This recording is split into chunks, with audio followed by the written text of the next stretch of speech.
Ayatollah Khamenei tweeted almost every day, "Death to Israel."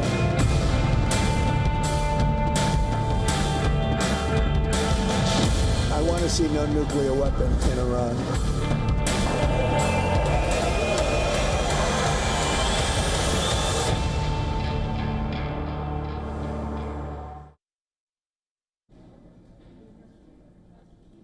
Iran claims it fired hypersonic missiles at Israel in the latest round of overnight strikes. As Israel continues to strike targets in Tehran, the latest round of strikes came hours after Donald Trump demanded Iran's unconditional surrender. Now, Israeli warplanes targeted the Iranian capital before dawn on Wednesday, after the military issued a warning for civilians to leave one district for their safety. The Israeli military later said it struck weapons manufacturing sites and a facility used to make centrifuges in Tehran. Iran told Tel Aviv residents to prepare for an attack. The Revolutionary Guard Corps then claimed that it used its hypersonic Fatah 1 missiles to hit the city.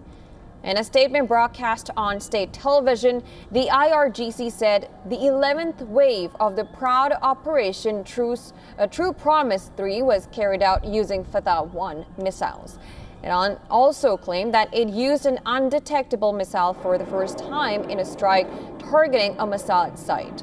Tehran noted the attack successfully penetrated the layered air defense system supported by the U.S. and Israel. Earlier, U.S. President Donald Trump demanded on Iran's unconditional surrender. The U.S. president has so far insisted that Washington has played no part in ally Israel's bombing campaign, but also warned Iran that his patience is wearing thin. Now, Trump also boasted that the United States could easily assassinate Iran's supreme leader. Trump wrote on his Truth Social platform, "We know exactly where the so-called supreme leader is hiding. He is an easy target, but is safe there. We are not going to take him out, at least not for now." Well, he met with his National Security Council to discuss the conflict, ending after an hour and 20 minutes with no immediate public statement.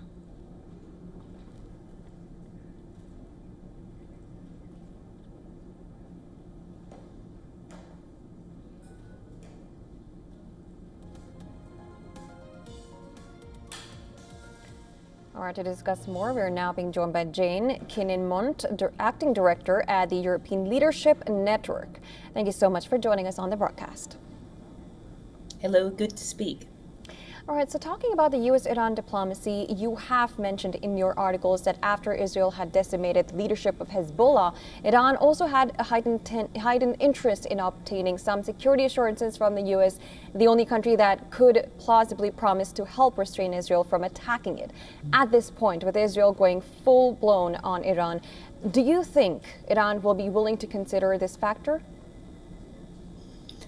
There is still a chance, a slim chance, that there could be some kind of mediated de-escalation at this point because the US has not itself directly entered the war. Clearly, Iran will hold the US responsible for enabling Israel to go ahead.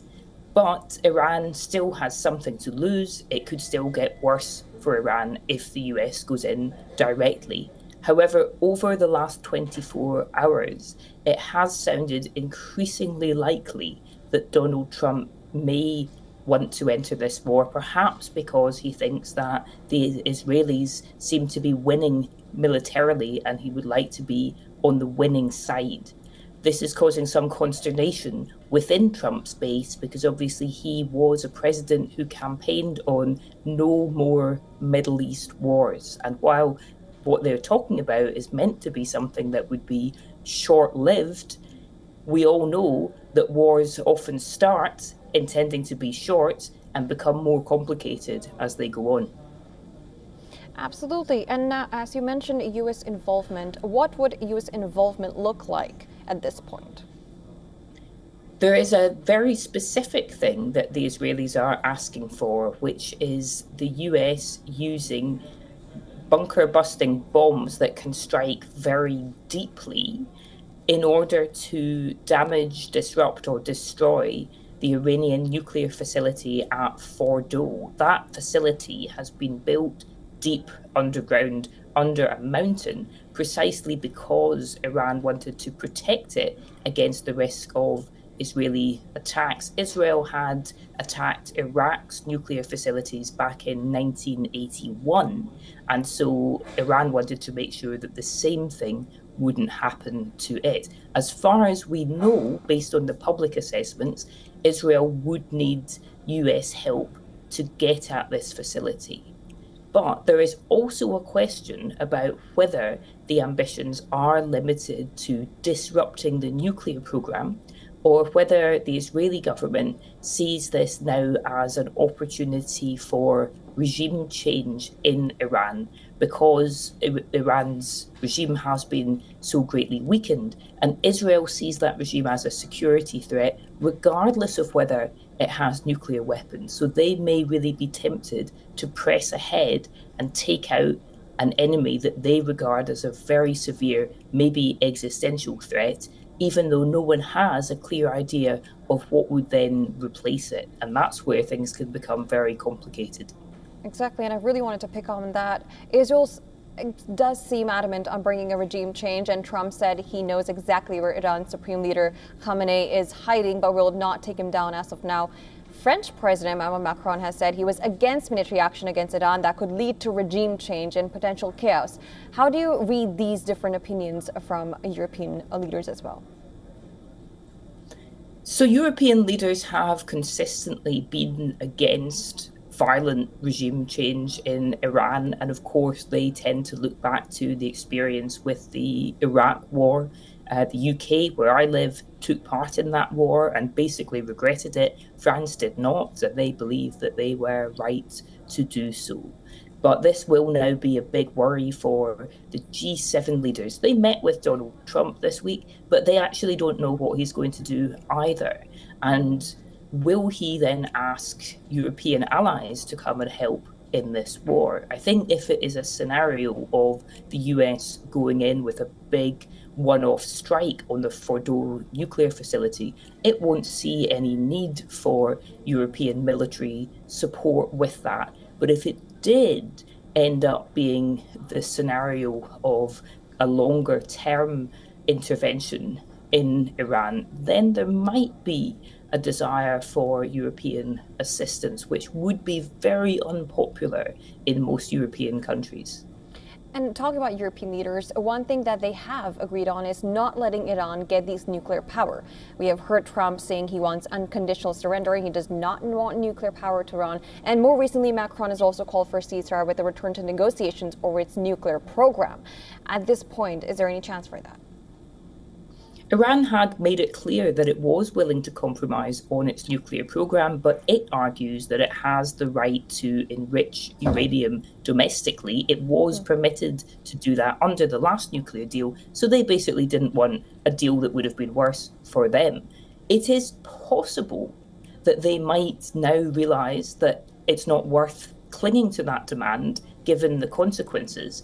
But at the same time, there's a high risk that they won't really trust any new diplomatic process because of what has just happened over the last week, where they were expecting talks and instead got airstrikes and assassinations. So the impact of this on the credibility of the US really cannot be overstated. Maybe that could be overcome if other countries got involved. Russia has offered, but then with the tensions between Russia and the West, that could also become problematic. I wonder if China could play a role, or perhaps even India, to try to help guarantee that any agreement would actually be respected.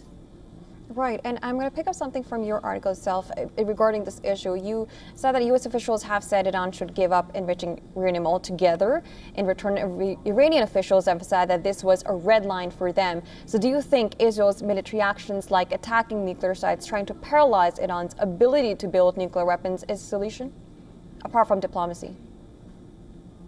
It will set back Iran's nuclear program, but so far it hasn't destroyed it. And the worry expressed by many non-proliferation experts is that that setback might just be temporary if Iran becomes convinced that In fact, it should just have dashed for the bomb and then no one would have attacked it. This is really a very deep worry. How do you make sure that Iran doesn't go back to this in future? As I mentioned, Israel attacked an Iraqi nuclear facility back in 1981. But by 2003, the world was saying, oh, again, Iraq has nuclear weapons and it has to be invaded as a result. We know now that was not correct, but it is an illustration that these things don't solve the problem for the long term. It's just a short-term fix. Right, and now Israel has started to attack in different ways. It started with the military, then the nuclear, then of course civilians, and then now they've also focused on cyber, attacks. How do you analyze Israel's these war fronts right now? Militarily, it has been very successful. I mean, Israel had already last year hit a lot of Iran's air defenses, and of course it decimated the leadership of Hezbollah, which was Iran's key ally, but which has said that it is not going to come to Iran's assistance in this war. So this is a campaign that's been going on for quite some time. And Israel is also hinting that it has more surprises up its sleeve, leaving Iran guessing as to how much that's a bluff or how much it might have other abilities. We have seen there's been really extensive intelligence penetration inside Iran. A lot of this attack, it hasn't just been from the air, it has been facilitated from people inside Iran. And while you have an Iranian regime that has arrested many people in the past saying they're spies, it seems that they have really missed this key thing, that there have been many people inside their own country willing to work with their enemy. And that probably relates to deep problems of corruption and internal shortages of support.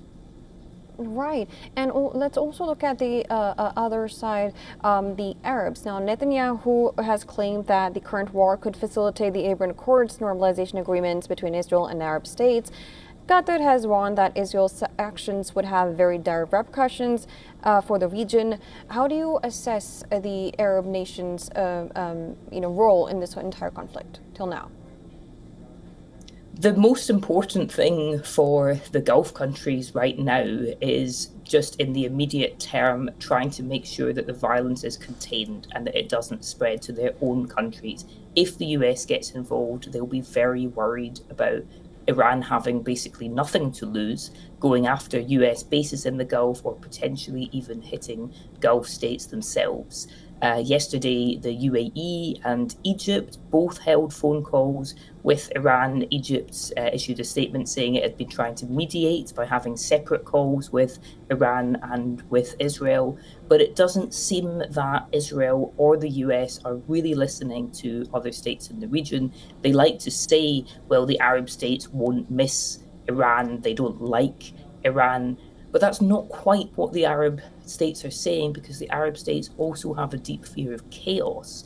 And even those countries that have peace deals with Israel, they find that Israel's war in Gaza, which is still going on, that is making a new generation of young Arabs very unhappy about cooperation with Israel. So essentially the region is in a very heightened state of tension, and they don't think that will quickly come to an end as a result of military action. All right, now that's part on Israel. Let's also talk about Iran as of present. Now, Iran's top general says that the country will move from deterrence to punitive operations against Israel. And what we just saw was that they have claimed that they use ballistic missiles. According to you, what options does Iran have as of now for counteroffensive? It's quite unclear how much capacity it has to retaliate against Israel beyond what we have already seen. So it seems that the Israelis are calculating that Iran would be able to retaliate, but that its ability to do so will be quite limited. Its missiles have been either heavily attacked by Israel or have become difficult to launch because Israel has essentially become dominant in the airspace over Iran. Iran may turn to more terrorist-style attacks, and we do see that Israeli embassies around the world are on very heightened alert in case they are, attacked inside peaceful countries. But really, this is something that is very uncertain because we don't know if Iran currently is doing everything it can, whether it's being restrained or whether it's unable to do much more. Absolutely, and it's yet to see if actually Iran could take all that, considering its economic situation as well. Well, we'll have to leave it at that, but thank you so much for joining us and analyzing the whole situation for us so easily. Thank you.